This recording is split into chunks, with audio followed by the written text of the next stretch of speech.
Existe país do bem e país do mal? Como funciona essa ideia e baseada em que ela surge? Essas perguntas são algumas que motivaram esse episódio, que trata mais para o final também do conflito entre Israel e o grupo terrorista Hamas.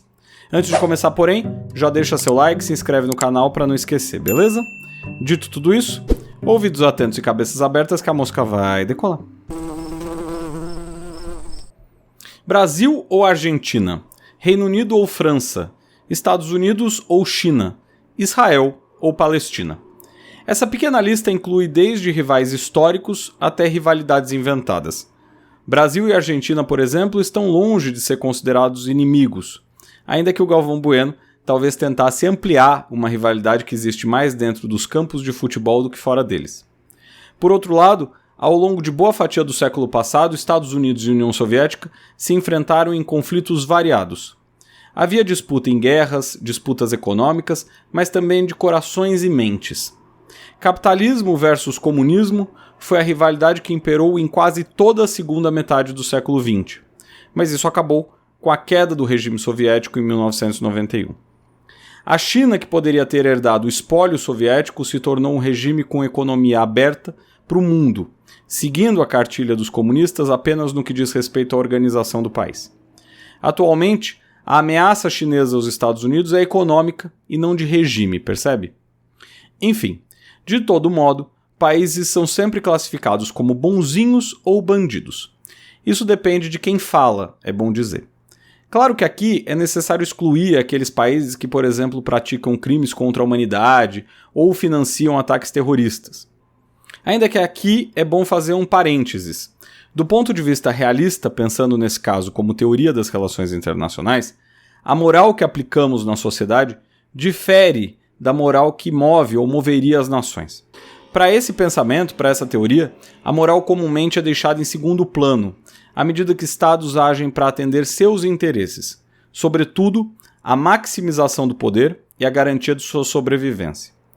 Poder e segurança movem, portanto, a ação dos países. Ok, há teóricos que divergem disso, há quem defenda que a opinião pública, por exemplo, importa. Mas aí é um debate teórico que eu não vou me aprofundar aqui. O importante para a reflexão desse episódio é perceber que o conceito que temos de países bons ou ruins dependem sobretudo de quem avalia isso. Estados Unidos, por exemplo, são os grandes responsáveis por forjar o mundo que conhecemos, direta e indiretamente. Diretamente no sentido de que agiram e seguem agindo pelo mundo para verem seus interesses atendidos. Mesma coisa que fazia a União Soviética ao longo dos anos que existiu e que faz a China atualmente, por exemplo. A China, veja só, não foi nunca muito enfática em relação à invasão russa ao território ucraniano, porque interessa ao país manter uma certa margem de manobra pensando em sua própria relação com Taiwan. Por outro lado, Estados Unidos, que defendem a democracia e seu modelo de regime, exportando-o inclusive a países como Iraque e Afeganistão após as invasões, faz vista grossa em relação à Arábia Saudita, por exemplo, um dos países mais fechados do mundo. Claro que há países que respeitam mais os direitos humanos, há países mais amigáveis às minorias, há países com maior IDH. Mesmo assim, não é garantia de que suas ações no exterior sejam compatíveis com a política interna deles. E o que isso tem a ver com o conflito Israel e Hamas? A primeira questão e a mais óbvia é que toda guerra implica em ações bárbares. Ações que beiram, que são próprias da barbárie. Mesmo quando uma guerra tem um motivo justo e é justificado. Ao contrário da Rússia quando declarou guerra à Ucrânia, Israel foi atacado primeiro.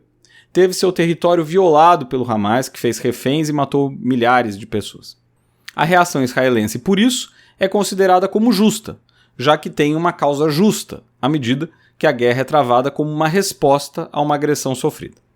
Por outro lado, pesquisas já indicam que cresce na Cisjordânia o número de palestinos favoráveis ao Hamas, dada a proporção da reação de Israel. Ou seja, à medida que a guerra avança, cresce também o número de pessoas que antipatizam com o país que sofreu o primeiro ataque. A questão Israel e Palestina movimenta a imaginação de muitos, inclusive por razões religiosas. Constrói-se uma ideia simplista de bonzinho e bandido quando há pecados por ali de ambos os lados. A paz pareceu sempre impossível. Infelizmente, agora está mais distante pelo jeito, uma nova geração de ódio está sendo construída. Certo? Por hoje é tudo. Se você curtiu esse voo da mosca, não esqueça de deixar seu like, comentário, ativar o sininho e se inscrever no canal. A gente se vê no próximo vídeo.